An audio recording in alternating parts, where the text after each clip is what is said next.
Sveiki! Visi, kas nors kiek domisi dekoratyviniais augalais, yra girdėję apie žolinius augalus. Jie plačiai naudojami tiek privačiuose soduose, tiek ir viešose erdvėse. Gėlynams jie suteikia apimties, dinamikos, kuria nuotaikas. Dekoratyvinės žolės želdiniams priduoda lengvumo, nerūpestingumo, ramybės, suteikia jiems harmonijos įspūdį. Šių augalų grupė yra gana plati, todėl norint su jais susipažinti, reikia laiko ir pastangų. Gal todėl mes dažnai juos pasirenkam spontaniškai, neįsigilinę jų charakteristikas. Ir tik vėliau galvojam, kur juos pasodinsim, arba jau paaugusius persodinėjam iš vienos vietos į kitą. Beje, nors ir atrodo, kad šie augalai labai ištvermingi, persodinimo jie nemėgsta ir dažnai po to tais metais nebepražysta. Vienas svarbiausių dalykų, nuo ko turėtų pradėti pažintį su šiais augalais būsimasis jų šeimininkas, tai sužaliavimo laikas pavasarį. Jie skirstomi į sužaliuojančius anksti pavasarį ir pavasario antroje pusėje, o kai kurie netgi ir vėliau vasaros pradžioje. Yra ir visžalių dekoratyvinių žolinių augalų. Taip pat reikėtų atkreipti dėmesį į augalo apimtį ir aukštį. Nuo šių charakteristikų priklausys augalo sodinimo vietos parinkimas. Tai reiškia, kad visžalius ir anksti sužaliuojančius ir neaukštus augalus tikslinga sodinti gėlyno priekyje, o aukšti žoliniai augalai geriau atrodys gėlyno gilumoje. Kadangi šiame kanale dalinuosi savo patirtimi, kalbėsiu apie tos augalus, kurie auga mano gėlyne. Pradėsiu nuo soruolių, kadangi jų mano gėlyne yra daugiausiai. Pirmasis užsiauginau iš sėklų, o kadangi tai buvo nepirktos, o gautos sėklos, jų pavadinimo nežinau. Soruolės yra labai mėgstamos dėl jų puošnių, pūkuotas uodegėles primenančių žiedynų. Po žiemos jos žaliuoti pradeda tik gegužės mėnesį, o žiedynus išleidžia rugpjūčio-rugsėjo mėnesiais priklausomai nuo veislės. Soruolės pas mane auga nuo 2021 metų.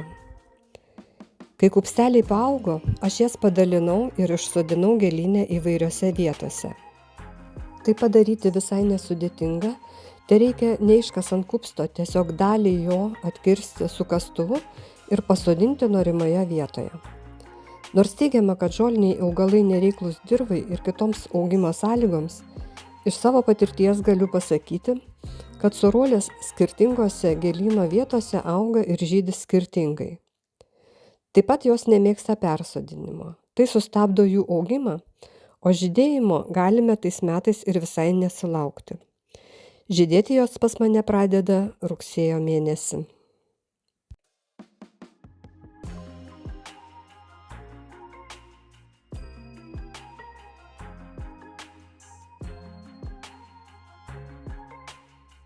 2023 metais nusipirkau soruolę Red Hat. Nuo mano turimų soruolių jis skiriasi spartesniu augimu, didesniu kupstu. Žydėti jį pradeda taip pat anksčiau, jau rugpjūčio pradžioje. Jos žiedynai taip pat didesni, kaip beje ir patys lapai. Žiedynus, kokie jie bebūtų gražus, subrendus sėkloms reikėtų nukirpti, nes sėklos nukritusios į žemę puikiai sudygsta. Ypatingai gražiai soruolės atrodo rudenį po rūkų, kai jų žiedynai aplimpa tūkstančiais rasos lašelių. Tais pačiais metais prie šitos soruolės buvo pasodinta ir sora. Jos lapai turi melsvą atspalvį. Ir šiais 2025 metais į pirmą kartą gausiai pražydo. Pražydo jinai rugpjūčio pradžioje. Ši sora gana aukšta, žiedynai dideli, tačiau nuo stiprių lietų jie išvirto ir gražaus vaizdo neliko. Soros yra taip pat vėlai pavasarį sužaliuojantis augalai. Dar vienas dekoratyvinis žolinis augalas mano sode – tai ašuotė ponytails. Ja 2023 metais užsiauginau iš sėklų. Tai nepaprasto grožio žolinis augalas. Lapeliai labai lengvi ir minkšti. Vėjyje sukuria šilko plazdėjimo efektą. Rudenį ilgai išlaiko žalią spalvą, bet ir nurudavę išlieka liauni ir plazdantis. Net ir pavasarį, kai nukerpu pernykščius žolinių augalų lapus, ašuotės dar kuriam laikui palieku. Ašuotės lengvai sėjasi, todėl kai jos subrandina sėklas, aš jas tiesiog surenku ir pabarstau savo gėlynę ten, kur norėčiau, kad jos išdygtų. Čia matote melvenę Heidebraut. Pats kupstelis neaukštas, kompaktiškas, bet su žiedynais pasiekia iki 1,20 m aukštį. Pražysta rugsėjo antroje pusėje, labai gerai išlaiko žiedynus, kurie neišvirsta net žiemą. Melvenės yra vėlai pavasarį sužaliuojantis augalai. Gaila, bet parodyti viksvinių augalų žiedynų grožį gana sudėtinga. Žolinius augalus į savo gėlyną įsileidžiu atsargiai. Nusiperku po vieną kupstelį ir testuoju. Žiūriu, kaip jie auga, dauginasi, kaip dera su kitais augalais. Tuos, kurie man patinka, dauginu ir išsodinu gėlyne plačiau. Vienas anksčiausiai sužaliuojančių pavasarį žolinių augalų yra mėlytas, arba kitiem gal labiau žinomas lotynišku pavadinimu seslerija. Mėlytai būna pavasariniai ir rudeniniai, priklausomai nuo žydėjimo laiko. Pas mane auga pavasarinis mėlytas, padaugintas iš vieno kupsto. Laikomas visžaliu, tačiau per žiemą didelė dalis lapų nudžiūsta, todėl vos sniegui nutirpus juos galima nukirpti, kad tolygiai atželtų. Beje, tai aš padariau šiemet jau vasarą, nelaukdama rudens, nelaukdama pavasario. Kada po žydėjimo jisai man pasidarė nebelabai gražus, aš jį trumpai nukirpau ir jisai vėl atžėlė, todėl šiuo metu tie kupsteliai, kuriuos jūs dabar matote, yra šiek tiek mažesni, negu būtų buvę, jeigu aš jų būčiau nenukirpusi. Mėlytų lapai standus, kupsto aukštis būna apie 30 cm, todėl juos galima sodinti gėlyno priekyje. Pražysta jau gegužės pirmoje pusėje nedideliais tamsiais žiedynais, kurie vėliau tampa balkšvi. Mėlytas gal kitaip negu kiti žoliniai augalai labai gerai toleruoja persodinimą. Šie mano kupsteliai yra nedideli, bet mėlytai gana greitai auga ir praėjus vieniems kitiems metams jie bus tikrai puošnus gražus kupsteliai.